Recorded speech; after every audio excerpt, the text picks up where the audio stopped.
The Division of Household Labor by Tiffany Stevenson.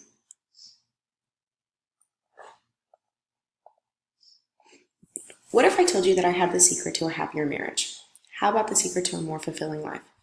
I can feel the eye rolls, but I'm serious. Now, what if I told you the secret to a happier marriage and a more fulfilling life lies within your home? In fact, it starts in the sink. You see, the typical household requires meals to be prepared, laundry to be washed, floors and bathrooms to be cleaned, and trash to be carried out on any given day. No household can survive for long without having someone step in and perform the necessary chores. The dilemma? Who should do them? In recent decades, women and men have moved towards equal representation in many areas, from working outside the home to childcare. However, in the realm of housework, it appears that little progress has been made. Historically, there's a reason for why that is. Prior to the Industrial Revolution, women were raised to protect their family and territory, whereas men were raised to work and make money. These socially constructed gender norms continued and continue today as mothers teach daughters domestic activities and fathers teach sons manual labor. The secret to a happier marriage and a more fulfilling life is that home is as much an environment for women and men to share responsibility and pool talents as work is. What would be revolutionary is for all of us to stop seeing the home as a gendered space. You can be part of this revolution. It starts in the sink. Data from the Pew Research Center, shown here, shows that while fathers are spending a lot more time doing housework and childcare, mothers are still doing almost double the amount. The number of hours men spent doing household chores has come a long way since 1965, but there's still room for improvement. While watching TV on a Saturday morning, John kicks back in a lounge chair as his wife Susie sits on the couch folding laundry. At one point, their 1-year-old daughter cries for attention, and Susie puts down the clothes to pick her up. With her daughter on her hip, Susie goes into the kitchen to start preparing a meal.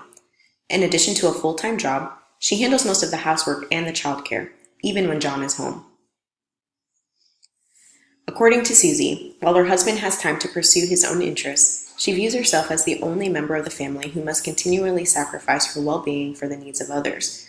The strong sense of being burdened that Susie expressed is not unusual. And she certainly isn't alone in this. In comparison to men, women are devoting 25 more hours to chores than men as full-time organizer and doer of their families. This mental load, or double burden of labor, means women have to constantly decide where to allocate time and financial resources, which impacts her ability to develop her own capabilities. When men are relegated to a helper role, having to be told what needs to be done, it seems they're refusing to take on their share of the mental load, leaving their spouses distressed. This ambiguity in the division of household responsibilities often results in ongoing negotiations, resentment, and tension. However, when husbands make greater contributions to their home, wives feel supported by them. Most wives experience their husband's contribution to housework as an expression of love and concern. The more wives perceive the share and division of labor as being equal, the better the relationships are for both partners. In fact, partners who share responsibility at work and home are happier and more successful. They've managed to release the pressure to fit duty distribution into the social cookie cutter and shape their own cookie for a smooth-running home. A study launched by Örebro University in Sweden followed couples who agreed to equally share the burden at work and home by both working part-time and spending equal time at home, taking on half of the household tasks and childcare.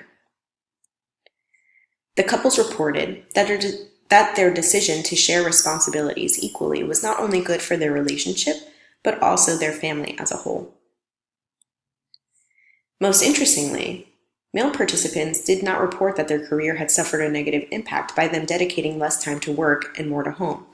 Men noted that their choice actually served their careers because the extra responsibility they took on at home was valued as experience and management.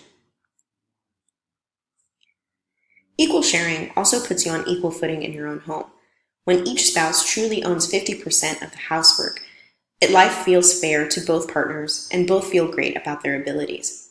Both partners tackle the work, learn to get good at each chore, and appreciate all efforts.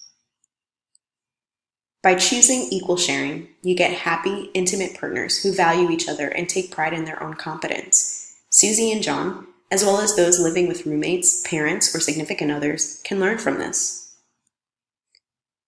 I challenge you today to offer to help with household chores by taking up one chore that currently burdens your roommate, spouse, significant other, or parent. Offer to make meals, wash laundry, take out the trash, or clean the floors in bathrooms. If you're not married yet, or still living with your parents, it's never too early to start humbly committing to serve first and serve often. The more we make an effort to see the home as a non-gendered space, the sooner we can move towards non-traditional attitudes. You can be part of this revolution. It starts in the sink. Thank you.